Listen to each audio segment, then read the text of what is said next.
The SPCA has come under fire for saying it wants a ban on the use of 1080 poison. In an article published on its website, the animal rights group said humane methods should be used to kill pests. We would like to see a ban on the use of poisons such as 1080, because these substances cause such intense and prolonged suffering to animals that we believe their use can never be justified, the article said. The SPCA said it did not regard one species as being more important than another. We do recognize that there is a concern regarding the impact of so-called pest animals. Sometimes it is necessary to capture certain animals or manage populations of species for various reasons, including biodiversity, conservation, and sustainability, it said.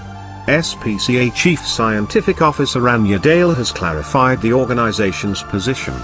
The SPCA's position is that all poisons cause prolonged and intense suffering to animals, both native and non-native, and as such it is very difficult to justify. So it's important to note that the SPCA is not opposed to the management of animal species, provided that it's justified and humane, and we absolutely support the innovation into alternatives to the use of poisons to manage species in New Zealand. When questioned over whether this meant the organization wanted 1080 to be banned, Dr. Dale reiterated the above statement. She said that there needed to be more investment in alternatives. SPCA supports innovation into alternatives to the use of poisons. It's a difficult area. There needs to be a lot more money and research invested in this space. We look at reproductive and genetic technologies as where it probably needs to head.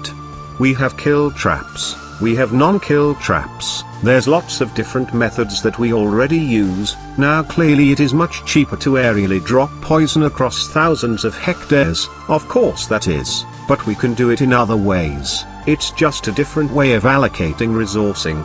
But Forest and Bird Chief Executive Kevin Haig said that trapping was not a viable alternative. Anyone who is involved in trapping understands that trapping alone simply cannot cover the extent of the country that we need to be able to cover to control these pests, Mr. Haig said. What it shows is they have a level of naivety around what's required to protect our native animals and birds.